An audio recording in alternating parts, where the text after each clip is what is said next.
Dominick, obviously a tough night for you tonight. What was tough about it? Walking away with the loss, of course. Loss is part of life. If you don't have loss, you don't grow. This isn't tough. This is life. What did you think about your performance tonight? Some people said maybe you weren't quite at 100% tonight. They're wrong. I was there. That was 100% me. I was healthy. I was everything I've always been in my eyes. I got caught in a couple transitions, and that's how it goes in this game. You're swinging 4-ounce gloves. You get caught sometimes. What else can you really say about that? I got to go back and watch the fight, obviously. But I can't, after feeling it, after getting through it, after seeing the look in his eyes a couple times when I punched him, when I kicked him, when I fought him, I'm not disappointed in myself at all. All I can say is I lost, and I'll take my loss like a man. Was there anything he did in there that surprised you? The hand speed, the movement, the taunting, was there anything that surprised you? I was expecting all of it, I swear I was. And I taunted him back, and I talked back, and I enjoyed every second of this fight. Look, guys, I've been fighting the best guys in the world for the past 10 years, top 2 in the world. I've been on the pound-for-pound list for a long time. Even when I was hurt with triple ACL reconstructive surgeries, there was a target on my back. I had to come back and fight through it. This was no different. This was just another fight that I had to challenge myself. I knew that he was going to be good. I said that leading into it. He knew I was going to be good. And that's what it is when you're champion. Somebody else has the target on their back. Now I get to chase the target for once. That's how it goes. It's okay, you know. We've seen the best in the world lose it, and we've seen the best in the world gain it back. I've seen Michael Bisping lose countless times, and look at him. He's got the title right now. Whoever thought Michael Bisping would have the title, and he's got it. There's one example. Daniel Cormier lost the title. He's somebody I very much look up to. He's an Olympian. He's a savage. He came back and won the title. This happens, but we're all competitors here, and it's a game of inches. He beat me by a couple inches tonight, and that's okay.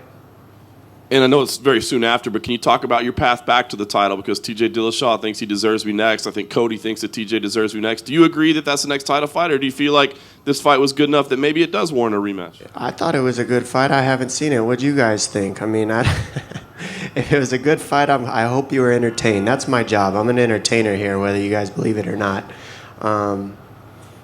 The beginning of the fight, for 8 weeks of interviews, that's entertainment.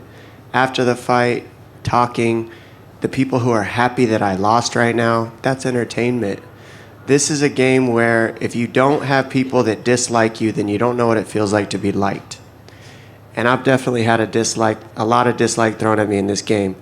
But I also feel a lot of love. There's some look in the eyes of some kids that I got to see leading into this fight that almost brought tears to my eyes just because I could feel that positive energy from them. That's what this thing's about, is influence on others and making positive influence and making people better around you. I feel like I'm still doing that, win, lose, or draw. That's my goal. That's the gift God gave me, to be able to face some of these athletes, the best in the world, for a very long time. TJ wants next. I have no problem with that. The guy's very good himself. We've had our exchange of words, and I wouldn't take back one thing that I've said about anybody in the division. I'm not sorry for anything. I never lied about one thing. I never criticized any one person about anything that I didn't believe was true.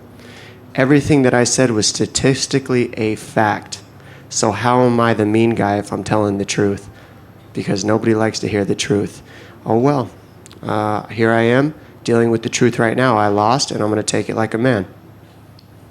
Dom, I just wanted to ask you, I was surprised at Cody's defense, and he was making you miss a lot, especially in the second half of the fight. Was it his quickness, or was there something specific he was doing to give you a hard time that way? It was just the range. It was the range. He controlled the range better than me tonight with the pull. He didn't play a lot of push. He was backing up a lot, but he believes in his power. So because he believes in his power, he sat, he waited in the middle, and he said, "Come to me. And when you come to me, I'm going to pull you into my power." And that's okay, you know, that's the game you play. I take the risk of having the higher output on a lot of these guys. By having the higher output, that leaves me open for bigger shots. People can say what they want about me not having power and whatnot, but I know I buckled his knees a couple times. I may not put him all the way down to his butt, but you see the look in his eyes. I saw the cut on his eye. He caught me with a good kick, and that kick cut me. But there's nothing about those hands that he's got that I wasn't ready for. It's just the mixture of exchanges.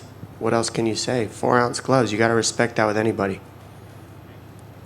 Dominick, you went into this fight having never been knocked out. You've still never been knocked out. You went 5 rounds. Cody Garbrandt went into this being known as a power striker. Was there anything about his power that made it more difficult for you to employ your normal strategy than any other fight that you felt? I would say it was just the little things, like I was throwing empty kicks. I wasn't setting them up as well, so that allowed him to counter better with his power instead of setting my kicks up better. That would have allowed me to close the range a little bit better instead of him pulling me into his power. So there's little adjustments I can make to make this a better fight, make it a little bit closer, make it a little bit more competitive to where I could win it. But tonight was his night. I don't think I'm older. I don't think I'm off. I don't think I'm slower. I think I'm still quick. I just think he controlled the range a little bit better. If you control the range, you can make people look a little bit slower because they're covering a further distance. If they're not throwing at you and they're sitting and waiting for you, then they're able to counter better with heavier strikes with their feet planted. That's what he did. I landed a lot of low kicks on him. I landed a lot of up high kicks. I had a great output. But that was also what allowed me to get clipped a couple times. So I'm there to put on a show. If I would have pulled back and stopped throwing a little bit, I think the fight could have been a little bit more stagnant.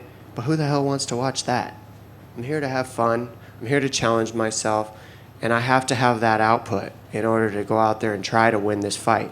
And there wasn't 1 second of this fight I wasn't trying to win. I chased him around that cage the entire 5th round.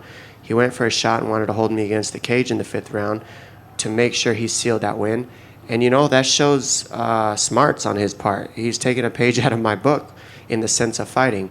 I still don't think he's the sharpest tool in the shed, but that doesn't mean he can fight. He can't fight. And that's the thing that I know about this, is you can be as smart as you want on the outside, but when it comes into there, it's still a scrap. But I was there in the scrap too, so the way I see it is I got the smarts and I got the fight in me, so I'm still here and I'm still in it. When we see a dominant champion in the UFC suffer a defeat, I think there's a lot of attention in the immediate aftermath of how quickly are they going to rebound. In the main event, of course, we saw Ronda Rousey coming back from a long layoff. Conor McGregor, on the other hand, seemed to step on the gas after his defeat to Nate Diaz. As soon as you're healthy, how quickly would you like to get right back into the flow of things? Yeah, it's a good question. I think I've proven that that whole rust thing doesn't exist.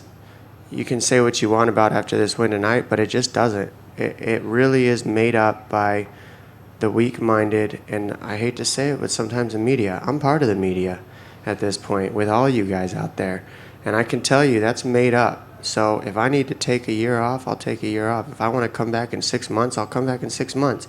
I got my coaches here. I got the best coaches in the world, the best teammates in the world at Alliance Training Center. I still say Jeremy Stevens hits way harder than that guy, but it was a game of inches tonight, and I lost. And it's, this is the way it goes. It was good to be able to at least fight somebody with a good heart. I say what I want about the guy, about his smarts and whatnot, but he does have a good heart, and that's important. So. Enjoy being at the top, Cody. You're a young champion. Try to keep it. That's tough. Let's see what you do with it.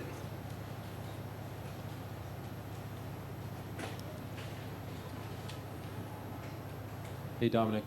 We're here. What's up? It's been almost exactly 10 years since you last lost. What does it feel like? Kind of feels like my knee injuries. It's similar to that. Except I don't really know. It's so quick right now. I don't really know yet. It's not fair to even tell you that.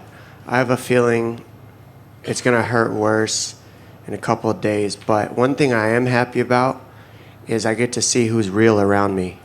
When I had my knee injuries, it was a reality check. A lot of people leave your side. A lot of the support leaves you. Let's see who's real out there, who really loves me, who really cares about me, who really has my back, whether I win, lose, or have a draw. And the real people are about to show themselves to me, and for that, I'm happy. I got to find the positive in this stuff because I did challenge myself very heavy. There's nothing about this trek that I've taken since my comeback that has been easy. Not one fight. Not Faber, not Dillashaw especially, and definitely not Cody. So what can you do, man? I mean, this is part of it, is losing, and part of life is losing. I think everybody here can say one time or another, maybe not in a fight, but you felt like a loser. And how do you come back from it? Let's see, you know, I know myself. I've lost before. It has been a long time, but I'm confident in my abilities. I'm confident in my mind. I'm confident at where I stand with everybody else in this division, and I know Cody's good. So the question I want to say is, how long can Cody stay on top?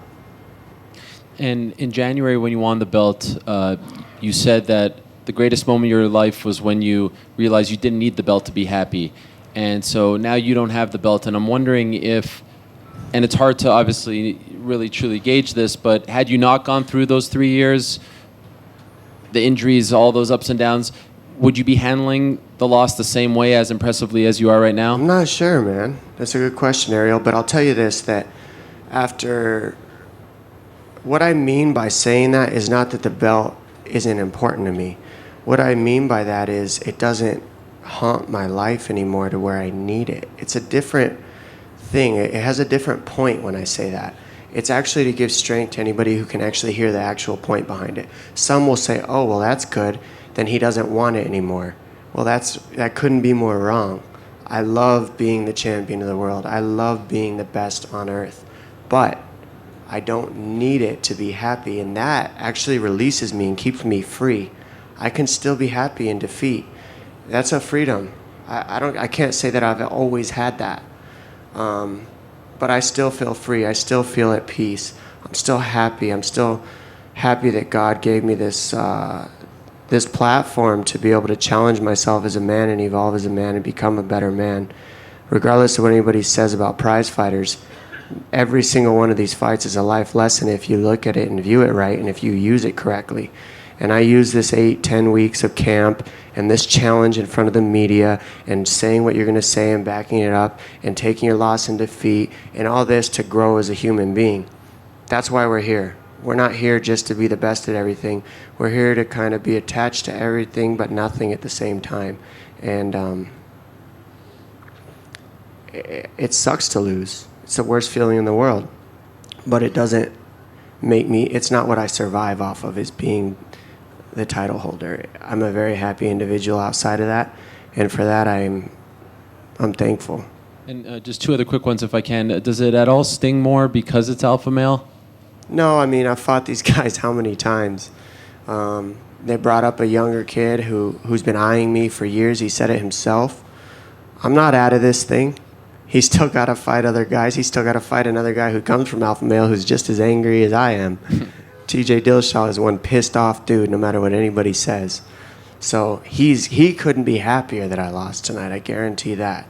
And that's okay. I expect that. Let him have a shot if he wants it. It's okay with me. I know I'm not out of this. Cody knows I'm not out of this. TJ knows I'm not out of this. Everybody in the division knows who I am and what I am. And regardless of this loss, if they fight me, they better have their head on straight because I'm coming after them. And is there any particular reason why you're not sitting down? Why would I sit down? I'm always on my feet.